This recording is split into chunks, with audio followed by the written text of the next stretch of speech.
See my patience, I just came here to defend.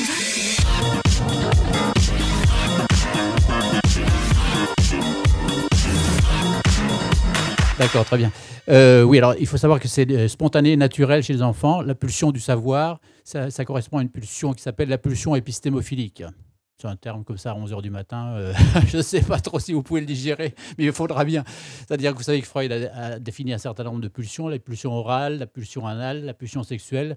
Mais il y en a deux autres, la pulsion homéostasique dont on ne va pas parler, et la pulsion épistémophilique.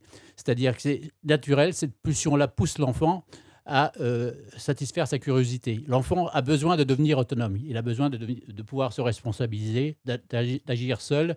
Donc cette pulsion-là va le pousser à faire cela. Ça correspond à quoi chez le bébé, la pulsion épistémophilique? Très naturellement, le bébé, il fait des gestes dans son berceau, il suce son pouce, etc. Il sent des choses, il manipule des choses. Cette curiosité-là, naturelle, spontanée chez l'enfant, va lui permettre de maîtriser son corps, donc de devenir autonome par rapport à son corps. C'est ce qui va lui permettre d'accéder à la marche et ensuite de pouvoir faire des expériences. À la suite de quoi, très naturellement aussi, il est poussé à faire des expériences. Quand le bébé commence à marcher, il va toucher ceci, toucher cela, aller vers ci, aller vers ça. Il va faire des expériences qui vont être des expériences plus ou moins heureuses, mais il va faire des expériences. Et ça, il le fait tout à fait naturellement. Donc, c'est parce qu'il a besoin de devenir autonome. Il a besoin de pouvoir se prendre en charge seul, indépendamment de ses parents. Donc, tout ça, ça se fait très, très naturellement. À la suite de quoi, il va poser des questions. Pourquoi, comment, à quoi ça sert, c'est pourquoi faire, comment ça marche, etc., etc. Ça aussi, ça se fait naturellement. Et parallèlement à ça, il va avoir des activités ludiques. Le jeu, ça fait partie des choses naturelles. Et tous les jeux qu'il va faire vont lui permettre de devenir indépendant. Il y a différents jeux par rapport à ça. C'est les jeux symboliques, justement les jeux de poupées, les jeux de personnages où il va se raconter des histoires. Les jeux psychomoteurs, c'est les jeux où le corps va agir en particulier. Ensuite, les jeux symboliques, je l'ai dit. Les jeux éducatifs, mais tous les jeux sont un petit peu éducatifs. Et puis, qu'est-ce que j'ai dit d'autre encore? Les jeux de société, c'est le quatrième.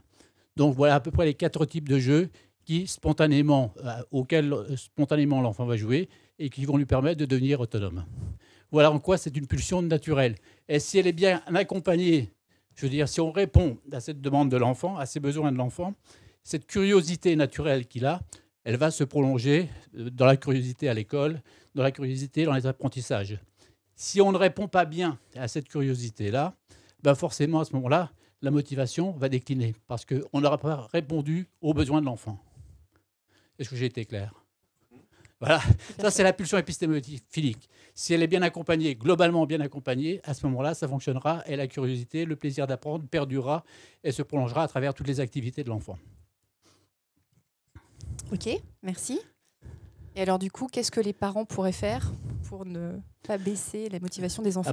Justement, les parents, dans un premier temps, ce qu'ils peuvent faire, c'est accompagner cette pulsion épistémophilique. C'est-à-dire que le parent, au moment justement où l'enfant fait des expériences en particulier, les expériences quand il commence à marcher, toucher ceci, toucher cela, s'ils lui permettent de faire des expériences qui ne sont pas dangereuses pour lui, forcément, l'enfant aura du plaisir, puisque à son besoin de faire des expériences, on aura apporté une réponse satisfaisante. Donc la motivation restera entière. Si au moment où il pose des questions, pourquoi, comment, à quoi ça sert, on répond globalement de façon satisfaisante à tout ça, là aussi, on entretient la motivation puisqu'on répond à ses besoins spontanés. C'est comme quand on répond à la pulsion orale par le repas, il y a du plaisir, donc à ce moment-là, satisfaction, et ça s'entretient. Par contre, s'il y a défaillance pour une raison ou pour une autre dans cet accompagnement-là, dans la mesure où il n'y a pas de plaisir à apporter aux besoins de l'enfant, à ce moment-là, ça va un petit peu tomber. Et il faut réanimer en quelque sorte cette motivation. Et du coup, en imaginant que les parents réussissent à accompagner l'enfant et donc que l'enfant continue dans sa motivation et dans ses apprentissages, comment ça se passe après l'entrée à l'école? Où là, les parents ne sont plus maîtres de ce qui se passe la journée. Oui, non, mais alors là, justement, s'il va à l'école en général, c'est un transfert de la pulsion épistémophilique, c'est-à-dire de son besoin de savoir, de son besoin de découverte. Si la majeure partie des enfants vont spontanément à l'école, sans problème particulier, c'est bien qu'il y a cette motivation naturelle qui fonctionne. Et dans ce cadre-là, c'est donc le parent, dans un premier temps, qui répond de façon satisfaisante aux besoins de l'enfant. Ensuite, ce sera toutes les personnes qui vont passer un certain temps autour de lui, et puis éventuellement les accessoires qu'on peut apporter à travers les jeux, via les activités numériques ou autres, qui vont pouvoir lui apporter un complément à ce besoin de savoir. Ok, merci. Est-ce que vous avez une expérience à partager ou une idée à formuler ou... Aujourd'hui, on observe qu'il n'y a pas beaucoup de parents qui sont très occupés, qui n'ont pas le temps et qui vont répondre à la question pourquoi parce que. Quand on brime un peu l'enfant comme ça, en lui cassant sa curiosité, est-ce que c'est trop tard? Est-ce qu'on peut plus raviver la curiosité de l'enfant? Si, non, c'est pas. Enfin, c'est toujours plus compliqué quand c'est pas fait dans le temps utile, parce que ça ne correspond pas à ce que j'appelle la phase de réponse opérante, c'est-à-dire qu'un besoin donné, il y a un moment où, quand on répond à cette demande-là, le résultat est optimum. Vous voyez ce que je veux dire? C'est en gros ce qui se résume trivialement par avant l'heure, c'est pas l'heure, après l'heure, c'est plus l'heure. C'est-à-dire que si on répond globalement au bon moment aux besoins de l'enfant, la réponse est maximum. Si on ne répond pas, forcément, il peut y avoir déclin. Alors, on peut retravailler dessus, mais ça redemande du temps, ça redemande de l'énergie et ça redemande des outils. Mais ça ne peut pas se faire, par exemple, dans une démarche collective en classe. Un enfant qui n'est pas motivé, ce n'est pas dans un contexte de classe qu'on va le remotiver. Ça demande une prise en charge individuelle à ce moment-là. Une prise en charge individuelle qui peut se faire avec une prise de conscience au sein de la famille ou à travers justement un accompagnateur ou éventuellement des jeux ou des activités numériques, mais qui seront dans un premier temps toujours accompagnés. Donc c'est une sorte de réanimation en quelque sorte de la motivation qui peut se faire, mais qui demandera un petit peu de temps dans la mesure où on n'aura pas répondu de façon satisfaisante aux besoins qui s'expriment dans un temps donné.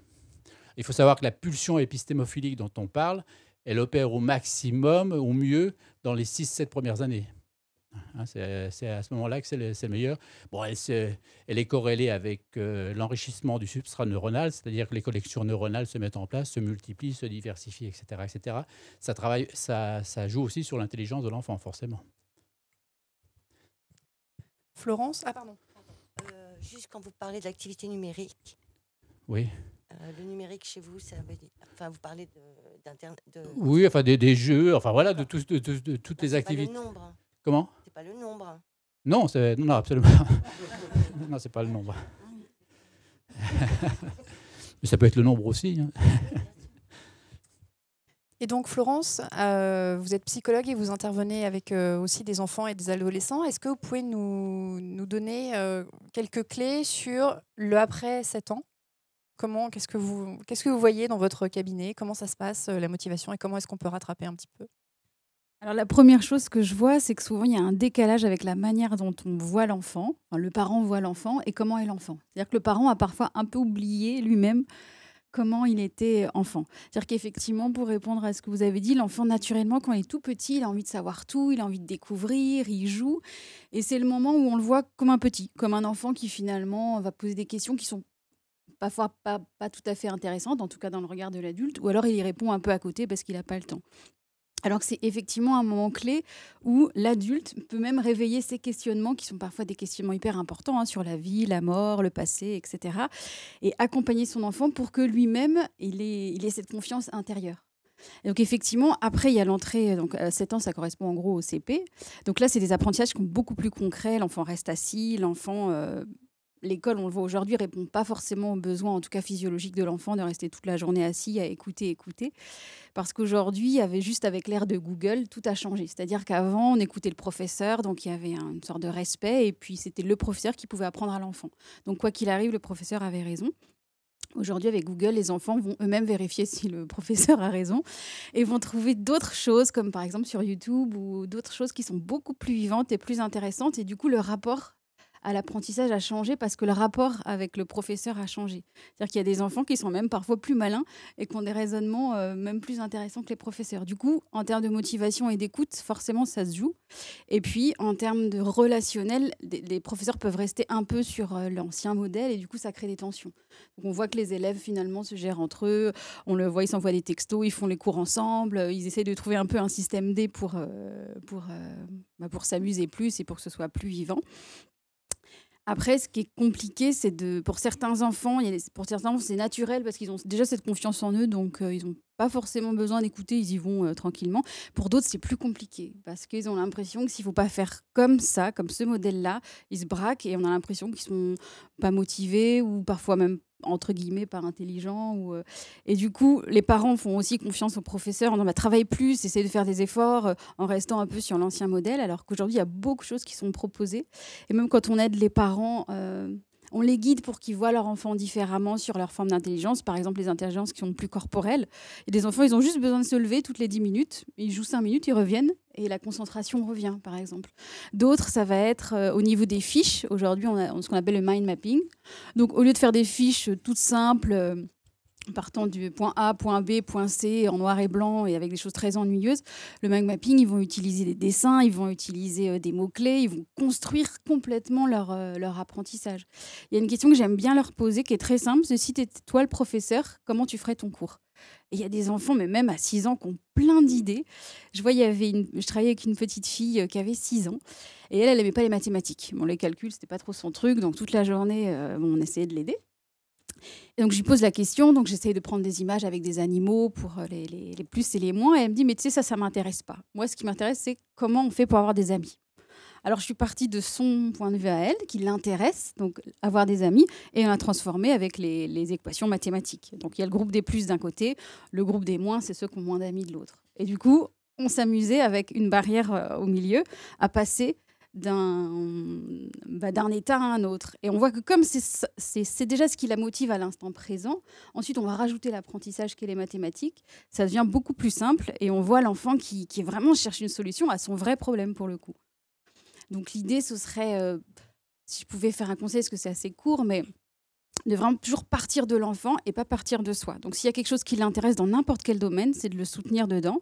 Et comme il aura cette motivation, c'est-à-dire juste la motivation, c'est l'envie d'eux, il va avoir beaucoup plus de plaisir, donc il pourra se permettre de faire des choses qui sont un peu moins drôles ou de l'accompagner dans d'autres domaines parce qu'il aura déjà son quota plaisir. Mais pour l'adulte, c'est exactement la même chose, quoi. Si je m'ennuie dans une routine et que j'ai pas envie de le faire, à un moment donné, mon corps va se dire « Ah non, j'ai pas envie, là, je le fais pas ». Par contre, j'ai bien demandé à mon enfant de le faire et rapidement. Et effectivement, l'enfant, lui, il va entendre ce qui se passe à l'intérieur, il va jamais le faire. Donc, en tant qu'adulte, je ne me pose pas la question est-ce que moi j'ai envie de le faire ? Est-ce que moi je prends du plaisir à travailler, à faire des tâches ménagères, à faire les devoirs ? Ça va pas marcher pour l'enfant parce que l'enfant, il écoute directement ce qu'il y a à l'intérieur. C'est-à-dire qu'on entend beaucoup chez les parents il faut que je fasse les devoirs, j'ai encore des mathématiques ce soir. Je dis non, madame, vous n'avez pas de mathématiques. Vous accompagnez votre enfant et déjà, c'est plus léger. Et de laisser aussi les adultes être créatifs parce que je crois que s'ils comprennent aussi. On parlait de cette pulsion épistémologique, philique, pardon, je ne sais plus, j'ai oublié les cours. En tout cas, si dans ce que j'ai pu observer, si on les aide aussi à être créatifs et à se libérer, hein, que ce soit pour les tâches ménagères, de le faire sous forme de jeu, de le faire ensemble aussi. Les devoirs, ça peut être d'aider le grand qui aide le petit, mais le petit aussi peut aider le grand, etc. Qu'il n'y ait pas toujours cette notion de place. Pareil pour les tâches ménagères. J'ai remarqué que si on laisse la permission aux parents de le faire, ils disent « bah oui ». Et souvent, ils reviennent et disent « je me suis détendue ». Je dis « vous savez, s'il se couche une demi-heure plus tard, c'est pas très très grave ». Et ils disent « bah ok ». Et finalement, c'est des toutes petites choses, mais repartir pour le parent en tout cas, sur son repère interne, éviter de lire trop de livres, si je puis me permettre, ou trop de pédagogie, trop de trucs qui sont un peu... qui sont intéressantes, attention, mais parfois on a l'impression qu'on se sent un peu nul parce qu'on n'arrive pas à faire exactement ce qu'on a lu ou tous les conseils ou toutes les normes qu'on donne aux enfants, surtout que les normes changent aussi aujourd'hui. Donc vraiment partir de soi, et dire si j'ai envie de m'éclater, qu'il se couche plus tard, tant pis. Si papa rentre à 21h, l'enfant il ne voudra jamais dormir avant que papa arrive, donc c'est pas grave, on le couche à 21h. Donc, pour le coup, ça paraît peut-être un peu bizarre parce que le parent se dit oui, il a raté une demi-heure de sommeil, mais comme il a gagné aussi 3 heures de conflit, de toute façon il serait couché à 11h, juste se dérider un petit peu et de revenir sur sa spontanéité d'adulte et d'enfant. Donc pour finir là-dessus, je pense que juste observer un enfant dans son envie d'apprendre, dans son envie de jouer, dans son envie de créer, ça peut vraiment réveiller la nôtre chez l'adulte. Donc ils ont aussi beaucoup de choses à nous apprendre. Voilà. Ok. Peut-être que... Ah, pardon. Vous avez dit que le fait d'aller sur YouTube était parfois beaucoup plus motivant pour l'enfant en termes d'apprentissage. Du coup, est-ce que vous avez introduit le numérique en fait dans vos cours et de quelle façon vous avez trouvé le moyen en fait de l'introduire sans que ce soit trop intrusif et que les parents se sentent menacés entre guillemets? Alors moi, je suis psychopédagogue, donc en fait, je travaille dans un cabinet libéral en individuel. Et alors, il y a différents types d'enfants. Dans les enfants qui ont des difficultés à apprendre, soit ça va être vraiment une question de méthodologie, c'est-à-dire qu'ils n'arrivent pas à se faire confiance en eux-mêmes. Du coup, ils bloquent un peu sur les apprentissages. Donc ça, c'est la partie la plus simple. Donc on leur montre d'autres chemins. Donc effectivement, j'utilise aussi YouTube dans la consultation, où je dis, bah, tu sais pas, tu cherches. Donc je lui dis juste ce qu'il peut faire, on le fait ensemble. Et je dis, tu vois, cette vidéo, si ça ne te correspond pas, tu en prends un autre. Et on dialogue aussi à travers les vidéos. Alors j'essaie que ce soit pas trop long, mais juste pour lui montrer le chemin, de dire, tu sais, si avec ton professeur ça fonctionne pas, il y a plein d'autres ressources et je le guide pour savoir où l'enfant peut chercher. Donc voilà, ça c'est pour...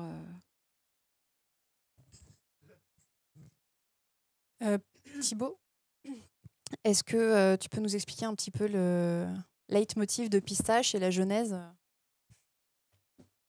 Avec plaisir et merci d'ailleurs pour tous les intervenants qui disent des choses extrêmement intéressantes. Pistache, c'est une application mobile sur laquelle on travaille depuis à peu près 1 an et demi. Une partie de l'équipe est juste là. Pistache motive les enfants à faire leur petite mission du quotidien. Alors, une petite mission, c'est ranger sa chambre, faire ses devoirs ou aider ses parents à mettre le couvert. Nous, on est parti il y a 1 an et demi d'une volonté de travailler sur la gamification.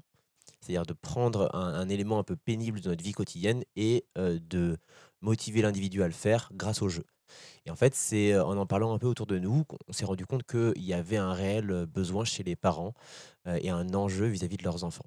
Eux nous ont dit je manque de temps avec mon enfant. Quand je rentre à 7h30 après une grosse journée de boulot, il y a des frictions qui se sont créées avec mon enfant parce qu'il n'a pas fait son travail.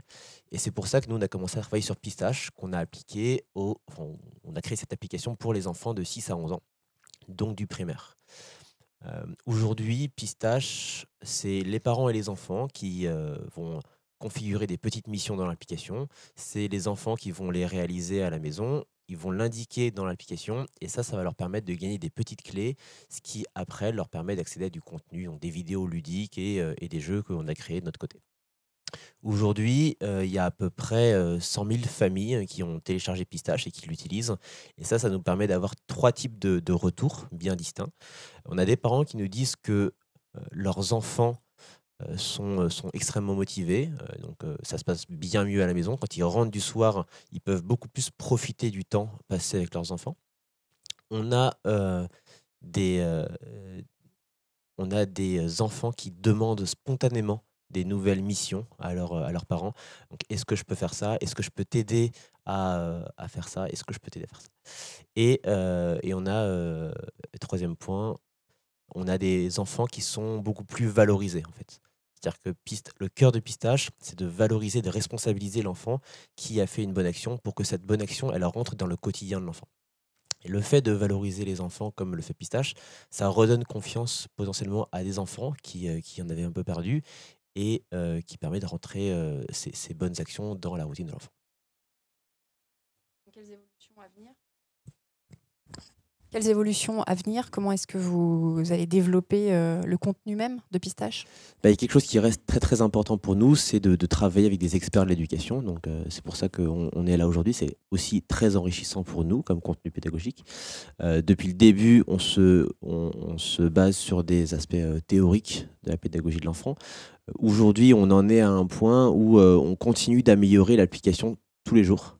Environ toutes les 2 semaines, je crois qu'on publie une nouvelle version de l'application pour rajouter du contenu, pour corriger des petits éléments et pour faciliter, pour aussi encourager le fait de connaître Pistache. Où on devrait passer une moitié de l'année 2017 à essayer de faire connaître l'application Pistache en France et courant 2017, on devrait commencer aussi à essayer de faire connaître Pistache à l'étranger. D'accord. François, avant qu'on ait votre témoignage, est-ce que tu peux témoigner, toi, de ce qui se passe en classe concernant la motivation des élèves? Si tu es d'accord, à brûle pour point. Tu veux que je parle de pitch? Effectivement, c'est très difficile de motiver les élèves en classe, quand ils ne le sont pas, bien sûr. Pourtant, on peut, par des moyens détournés, les ramener à des tâches effectivement moins ludiques. Personnellement, dans ma classe, il y avait toujours un poinçon rouge, des phasmes, des choses à bricoler, un ordinateur à disposition pour tweeter, etc. Ce qui permettait à des enfants qui n'étaient pas très motivés par l'école de rentrer dans l'école par ce biais-là. Étonnamment, les enfants les moins motivés arrivaient un petit peu plus tôt à l'école pour entrer en classe, pour s'occuper des poissons rouges, s'occuper des phasmes, etc. Et puis démarrer la journée par des discussions qui n'avaient sans doute peu de lien avec ce qu'on allait faire dans le reste de la journée. Voilà, j'avais à partager.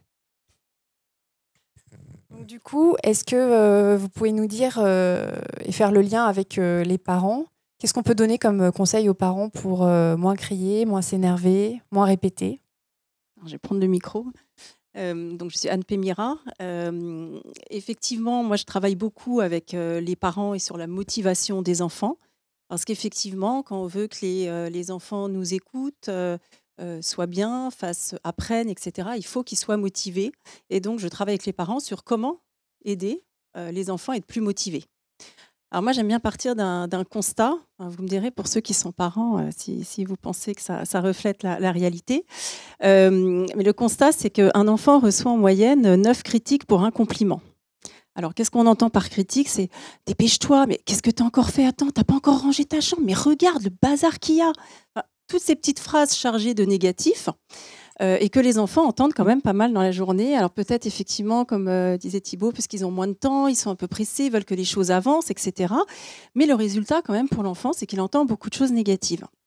Alors je rejoins aussi ce que vous disiez tout à l'heure sur la motivation intrinsèque des enfants. Alors moi, je n'ai pas le background que vous avez, mais effectivement, moi, ce que je dis toujours aux parents, c'est que de façon innée, les enfants, ils ont envie de faire plaisir à leurs parents. Donc, ils ont envie de faire bien, de faire ce que les parents demandent, ils ont envie de découvrir, etc. Mais quand ils sont souvent critiqués ou quand ils entendent souvent des choses négatives, ils trouvent ça difficile. Donc, ils veulent bien faire, mais ils voient bien qu'ils n'y arrivent pas. Et donc, au bout d'un moment, ils sont même découragés. Et comme les enfants ont quand même besoin de l'attention des parents, si l'attention positive est trop difficile à avoir, les enfants se tournent vers l'attention négative. Et c'est comme ça qu'on a des enfants, mais on a toujours l'impression qu'ils font le contraire de ce que les parents demandent, parce que ils sont rentrés dans ce cercle de j'attire l'attention de manière négative. Et effectivement, ils l'ont parce que les parents vont se fâcher, vont répéter, vont s'énerver. Alors, comment changer ça? Moi, je n'en reste pas à ce constat. Et vraiment, mon métier, c'est justement d'aider les parents pour revenir sur notamment cette attention positive. Et donc, je propose un certain nombre de stratégies, de techniques aux parents. Je peux vous en présenter une qui s'appelle le compliment descriptif. Donc, c'est comment dire des choses positives aux enfants, mais en étant précis.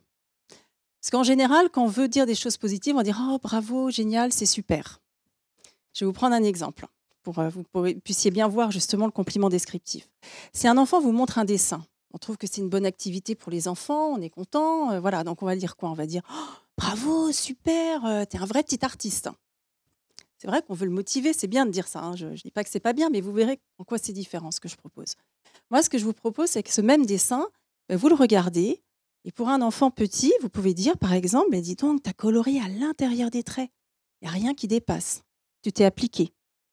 Ou alors, pour un enfant plus grand, vous pourriez dire oh, il y a du jaune, du orange, du rouge, ce sont des couleurs lumineuses, j'aime beaucoup ton dessin. Et donc, vous voyez la différence. Dans les deux cas, j'ai été positive, mais dans un cas, j'ai été précise, j'ai été factuelle, j'ai vraiment regardé ce que l'enfant avait fait. Et que ressent l'enfant à ce moment-là? Dans les deux cas, il voit bien que c'est positif, mais quand on est précis, quand on utilise donc, cette technique que moi j'appelle le compliment descriptif, l'enfant, il est intelligent, il se rend bien compte que le reste du monde ne lui dit pas que c'est un vrai petit artiste. Et donc, quand on lui dit bravo, super, il voit que le parent dit ça pour lui faire plaisir, mais pas parce qu'il le pense. Avec le compliment descriptif, vous allez vraiment, en tant que parent, montrer aux enfants qu'il y a des choses que vous appréciez dans ce qu'il fait, que vous allez souligner, que vous allez pouvoir... Et on peut le dire sur plein de choses après. Ça, on peut utiliser cette technique sur plein de choses. Et comme on n'est pas super enthousiaste, on peut l'être, bien sûr, si on veut, mais on n'est pas obligé de tout le temps l'être. On peut aussi remarquer tous les petits efforts qu'un enfant fait dans une journée. Et les petits efforts aussi sur le rangement et sur autre chose. Voilà. Et donc, c'est en ça que cette technique, elle change vraiment l'ambiance à la maison, le comportement de l'enfant qui voit que quand il fait des efforts, c'est remarqué, et ainsi il sera plus motivé pour en faire. Après, c'est vrai que, pour faire le lien avec ce que vous disiez, c'est vrai que quand on peut se faire aider aussi d'outils, etc., c'est bien parce que ça va rentrer dans ce mouvement un peu de motivation. Donc, quand on peut se faire aider par des applications ou autres, c'est très bien. Je pense qu'il faut aussi accompagner ça de ces petites phrases positives, de ces remarques de parents qui vont quand même être au cœur aussi de cette motivation auprès des enfants. Ce que vous dites là est assez intéressant parce qu'on nous dit parfois sur Pistache que attention, moi les petites tâches du quotidien, c'est pas le rôle d'une application que de gérer ça. Nous, on attache extrêmement d'importance au fait de dire que Pistache ne reste qu'un outil qui est utilisable par le parent et que le parent doit s'approprier et sur lequel le parent doit mettre sa propre pédagogie. Parce qu'on a tous une vision de l'éducation qui est extrêmement différente. Et si on dit à un parent « change ton modèle éducatif », en général, il est extrêmement réfractaire. C'est pour ça qu'on a construit Pistache avec la vocation d'être un outil. Et je pense que c'est effectivement important de toujours partir du parent, parce que l'enjeu pendant tout ça, effectivement, et dans la motivation des enfants, c'est vraiment le parent. Donc moi, effectivement, je m'adresse aux parents. Enfin, je pense que tous les intervenants ont bien souligné l'importance du parent et le respect des valeurs, du modèle éducatif de parents, parce que c'est ça, au bout du compte, qui va faire que le parent aussi sera motivé et puis fera en sorte que ça se passe bien avec les enfants. Et du coup, est-ce qu'on peut faire un lien entre Pistache, donc Pistache, ça se passe plutôt à la maison, avec l'école, dans le cadre du continuum éducatif, finalement? Est-ce que Pistache ne pourrait pas être le lien que l'on attend tous comme le Messie, le continuum éducatif dans la journée de l'enfant? C'est un sujet extrêmement compliqué, c'est-à-dire que ça ne dépend pas tellement de moi. Aujourd'hui, nous, on a lancé déjà quelques initiatives pour essayer de creuser et voir s'il n'y a pas quelque chose à faire à l'école.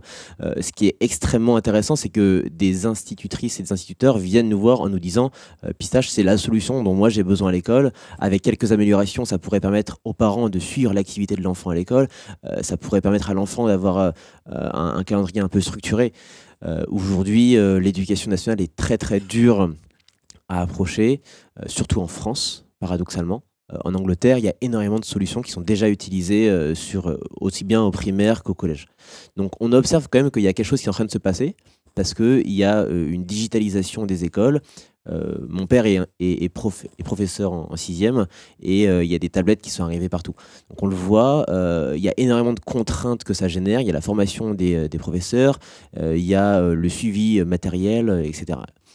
Aujourd'hui, c'est quelque chose qu'on aimerait lancer. On a du mal. Par les devoirs, peut-être? Vous voulez dire en dehors de l'école et du coup géré par les parents et les enfants directement? Ouais. Pourquoi pas, oui. Ça sous-entendrait que l'enfant puisse rentrer directement ses devoirs dans Pistache. Donc il faudrait peut-être qu'on développe un Pistache pour une tranche d'âge un petit peu plus âgée. Aujourd'hui, Pistache se focalise sur les enfants du primaire. J'ai l'impression que du coup, ça collerait pas trop avec ce modèle. Mais pourquoi pas? Okay. De toute façon, ça restera qu'un outil. Oui, et comme tous les outils, on a besoin de lui montrer comment ça marche, comment ça fonctionne. Je crois qu'on ne pourra rien faire dans tous les domaines, dans les motivations y compris, sans l'aide des parents. Je rejoins un peu ce que disait Anne tout à l'heure, c'est-à-dire, pour résumer un peu ce qu'elle disait, et si on ne s'intéresse pas de façon précise à l'enfant, il ne s'intéressera pas aux autres. Il ne s'intéressera pas à son environnement. Il faut d'abord s'intéresser à lui pour qu'il s'intéresse aux autres. Donc, le parent doit toujours être impliqué avec n'importe quel outil, que ce soit d'ailleurs un jeu ou un jouet ou n'importe quoi. Si dans un premier temps, on applique ce que j'appelle le principe de la Gardère, c'est-à-dire qu'on va vers l'enfant, on va vers lui, on l'accompagne dans un premier temps, y compris même quand on regarde la télévision. Je sais, par exemple, pour reprendre l'exemple, si vous faites regarder un Walt Disney, La Belle et la Bête, Les 101 Dalmatiens ou La Belle et le Clochard à un enfant de 2, 3, 4 ans, c'est absurde, ça lui dira absolument rien, parce que c'est trop long, il n'a pas les capacités d'attention, de concentration.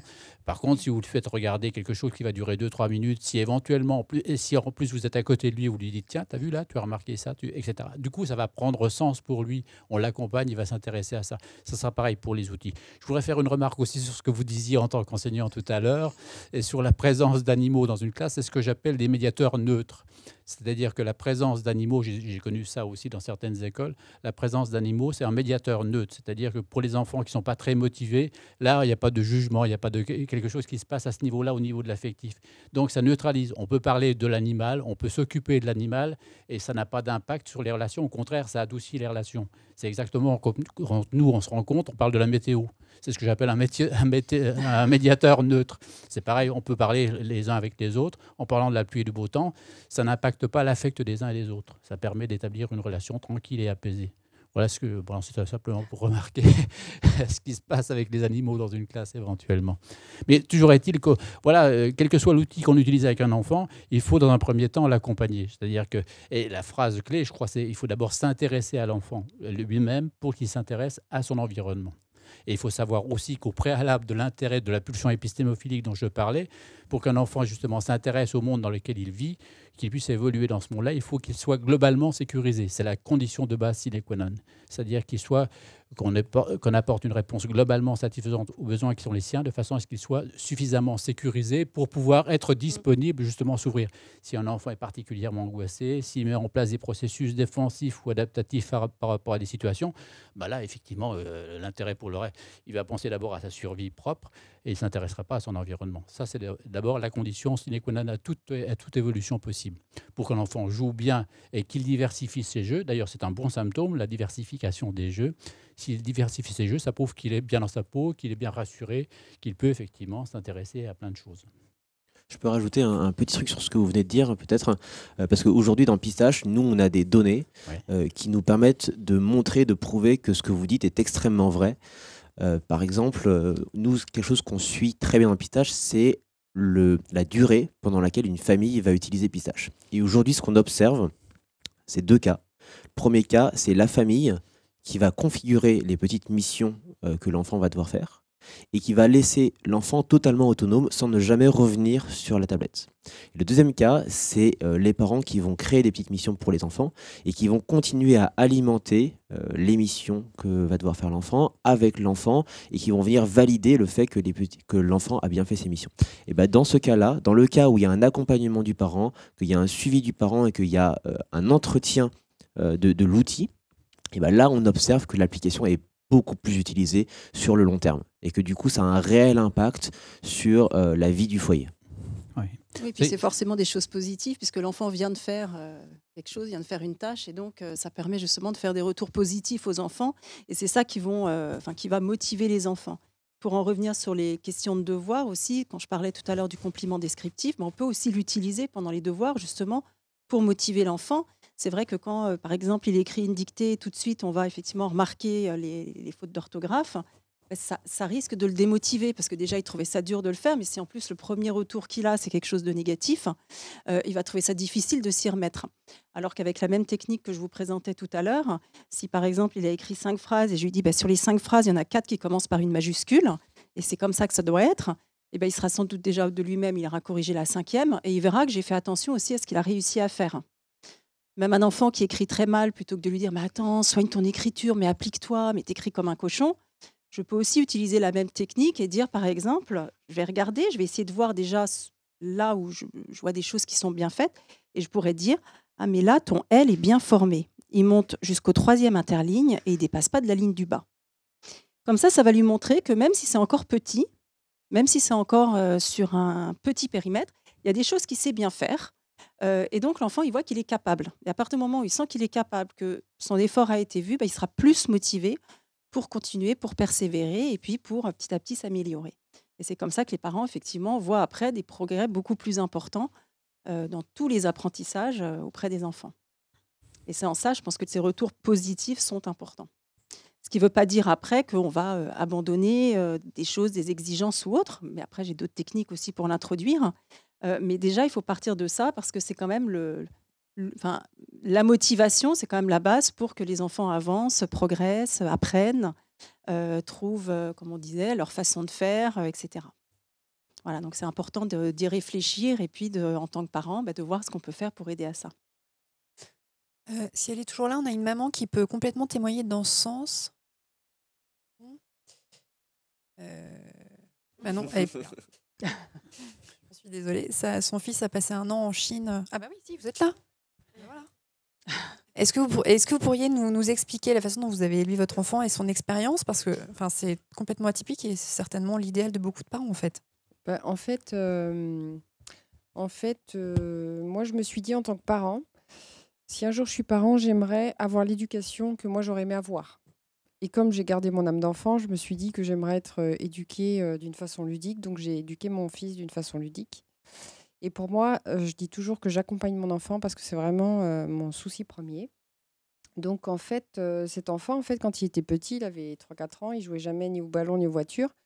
Et je trouvais ça assez étonnant. Donc du coup, avec son papa, on a vraiment observé ses comportements et on s'est rendu compte qu'il était toujours en train de sauter, en train de faire des mouvements. Donc on lui a montré des vidéos d'arts martiaux. Et du coup, quand il a vu le kung-fu des moines Shaolin, il a dit c'est ça que je veux faire. Donc on a vraiment réfléchi dans ce sens. Et puis on s'est dit pourquoi pas lui proposer une expérience où il est en immersion dans le cocon réel, c'est-à-dire qu'il expérimente cette expérience en Chine. Du coup, à 9 ans et demi, il est parti en Chine. À 10 ans et demi aussi, un mois. À 11 ans et demi. Et à 12 ans et demi, il a voulu faire 3 mois. Et là, il vient de passer une année de ses 13 ans et demi à 14 ans et demi en Chine. Et du coup, il est tellement passionné que ça ne lui pose aucun problème de se lever à 5 heures du matin pour faire ses entraînements avec ses professeurs, et avec les moines Shaolin. Et du coup, il est revenu bilingue, il se débrouille en chinois. Il est dans une facilité à aider, on va dire, les personnes à s'intégrer dans le temple parce qu'en fait, c'est un petit groupe de Français. Donc, comme c'est lui qui se débrouillait en chinois, le moine lui a dit que du coup, ça serait sa mission d'accueillir les nouvelles personnes. Et ce qui m'a surpris, c'est quand je suis allée chercher en juillet, il m'a dit viens maman, on va faire un tour en ville. Et il a négocié le tarif avec le taxi. Il m'a emmené faire les courses dans les magasins où il avait déjà défini où c'était intéressant pour lui. Et en fait, je me suis rendu compte que comme il était dans un environnement de passion, il a développé des capacités mais extraordinaires qu'il n'aurait jamais développées dans une scolarité là maintenant. Et quand il est rentré, il m'a dit, tu sais maman, il y a un problème en France. Quand j'arrive au collège, tout est figé. Les gens n'ont pas de passion dans leur cerveau. Mais qu'est-ce qu'on peut faire? Je ne veux pas devenir comme ça. Et du coup, vraiment, je me pose la question sur comment faire pour créer un environnement favorable. Parce que je pense que c'est ça le truc. C'est qu'il y a des parents qui n'ont pas le temps ou qui n'ont pas peut-être l'idée de faire comme ci ou comme ça. Et du coup, je pense qu'il faut les aider à trouver des idées. Voilà. Mais en tout cas, quand l'environnement est favorable, ça permet l'enfant se dépasse complètement. Il n'y a pas de limite. Ce que vous évoquez là, c'est ce qu'on appelle les motivations électives ou sélectives, c'est-à-dire la motivation pour quelque chose de bien précis, donc voilà. qui a ensuite des retentissements sur autre chose, bien sûr, mais c'est ça. Parce qu'il faut savoir que dans la motivation, il y a 3 types de motivation. Il y a la motivation naturelle dont je parlais, qui est caractérisée par la pulsion épistémophilique, mais il y a 2 autres types de motivation, c'est les motivations électives ou sélectives, qui sont générées en général par un prof, un grand-père, quelqu'un qui partage sa passion qui vous entraîne dans sa passion pour l'histoire, la géographie, la pêche à la ligne, la cuisine ou autre chose. Vous voyez, ça, c'est ce qu'on appelle les passions électives ou sélectives. Il y en a un exemple célèbre, c'est celui de Sacha Guitry en particulier, qui était un chorégraphe phénoménal. Il a fait quelque chose comme 9 écoles. Sa mère craignait qu'il ne se marie en 6e, vous voyez. Tellement, mais par contre, dès l'âge de 5 ans, il allait faire du théâtre avec son père à la cour d'Alexandre III. Et il a partagé sa passion du théâtre avec son père dès l'âge de 5 ans. Et donc, il a écrit je ne sais plus combien de dizaines de pièces de théâtre. C'était véritablement une passion élective. Le souci souvent des passions électives, c'est qu'elles se font quelquefois au détriment d'autre chose. C'est-à-dire, il y a une telle passion, tel intérêt pour quelque chose, que ça peut se faire au détriment d'autre chose. Ça peut jouer dans ce sens-là. Donc il y a la motivation naturelle et il y a les motivations névrotiques aussi. Il faut savoir que ça existe également. C'est la motivation qui se fait pour prouver quelque chose ou contre quelque chose. C'est quelqu'un qui a quelque chose à prouver à son environnement. En général, c'est une reconnaissance sociale qu'il n'a pas eue à travers sa famille, à travers l'un ou l'autre de ses parents ou les deux, et qui va se battre toute sa vie pour prouver quelque chose. Et en général, ce sont des gens qui réussissent dans la vie, ils ne réussissent pas forcément leur vie, ce qui fait la différence complètement. C'est les motivations névrotiques. En général, les hommes politiques, dans le showbiz, vous avez pas mal de gens qui sont comme ça, qui réussissent effectivement, qui prouvent quelque chose, qui luttent contre quelque chose. Mais ça, c'est des motivations névrotiques. Mais dans la motivation épistémophilique dont je parle, qui caractérise tout le monde a ça, ce besoin, sauf peut-être dans certaines pathologies. J'aimais toujours l'hypothèse que dans l'autisme en particulier, elle n'existe pas ou peu, si bien qu'on est obligé, en quelque sorte, de venir faire les stimulations, l'extérieur est obligé d'apporter quelque chose que l'enfant n'a pas spontanément. C'est peut-être une hypothèse qu'on peut retenir. Mais là, si on accompagne, en tant que parent, on accompagne ce besoin naturel de savoir, ce besoin naturel de découvrir, ça se passera bien, ça se transférera dans d'autres activités. Oui, par contre, pour reprendre ce que vous voulez dire, quand on parle d'une passion, c'est vrai qu'il est passionné par le kung-fu, mais je pense qu'en tant que parent aussi, il faut faire très attention, comme vous disiez, de bien regarder en fait sa façon de vivre et sa façon d'être dans le quotidien. Parce qu'à un moment donné, je me suis rendu compte qu'il parlait de la musique avec des couleurs, enfin, j'écoutais sa façon de parler de la musique et j'ai remarqué que c'était pas banal. Et pourtant, il n'a jamais été tenté spontanément d'aller vers un instrument de musique. Et je lui ai dit, est-ce que tu ne crois pas que ça serait intéressant d'explorer la musique? Et comme c'est un enfant comment dire, qui a plein de sources de motivation, enfin, qui cherche les choses et qui aime bien les choses multiples, je me suis dit, tiens, quel instrument pourrait lui coller dans sa personnalité? Et du coup, en fait, on a opté pour le synthé parce qu'il y a plein de sons, plein de possibilités. Ouais. Et en fait, on lui a apporté un synthé premier prix pour déjà voir quelle était sa motivation par rapport à ça. Et du coup, il a passé 3 heures direct dessus. Et maintenant, il compose ses musiques. Et en fait, je pense que vraiment, l'accompagnement du parent, c'est regarder comment est son enfant et puis détecter la façon dont il parle des choses. Et à partir de là, je pense que c'est à nous de les accompagner et d'amener vraiment l'outil qui est sur mesure et qui correspond à ce moment-là. Oui.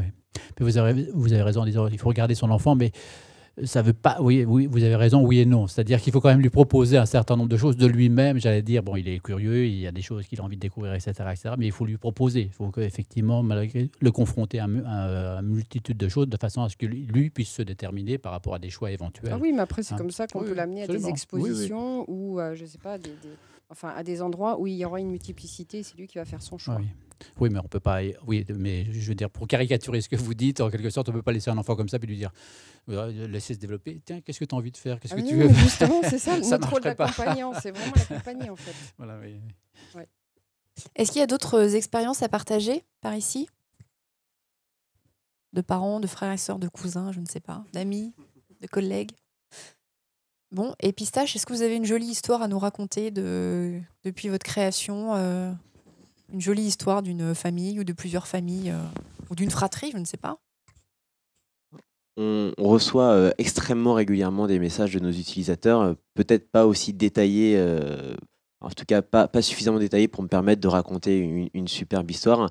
Par contre, moi, ce que je peux vous dire, c'est qu'il y a énormément de mamans qui nous écrivent en nous disant c'est extrêmement surprenant. Mes enfants, maintenant, viennent spontanément m'aider, me demandent s'ils ne peuvent pas se rendre utiles à la maison. Et quelque chose d'extrêmement paradoxal qui nous a beaucoup surpris, c'est que Pistache étant quand même une application mobile qui est disponible sur mobile et sur tablette, on ne s'attendait pas à ce que des parents nous disent depuis qu'il y a Pistache à la maison, mes enfants passent moins de temps devant les écrans. C'est extrêmement surprenant, mais c'est pas si illogique que ça, parce qu'en fait, Pistache a un double rôle. Pistache, via les petites missions, va ramener les enfants dans la vie réelle à faire des choses concrètes dans la maison. Et le deuxième axe, c'est que les petites clés qui sont la récompense de chacune des petites missions vont naturellement limiter le temps de jeu et d'écran de l'enfant. C'est-à-dire que 3 petites clés donnent accès à 3 parties, mais une fois qu'on a utilisé ces 3 petites clés, on ne peut plus jouer.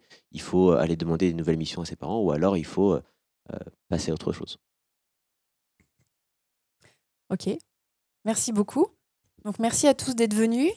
On fera un résumé de tout ce qu'on a raconté, surtout on mettra les liens vers les différents intervenants et vers leurs travaux. Donc je vous invite à suivre dans les prochains jours le site qui s'appelle Educavox, où vous retrouvez donc des éléments. On va essayer de mettre aussi des photos et puis à terme, on aura certainement les liens vers des vidéos.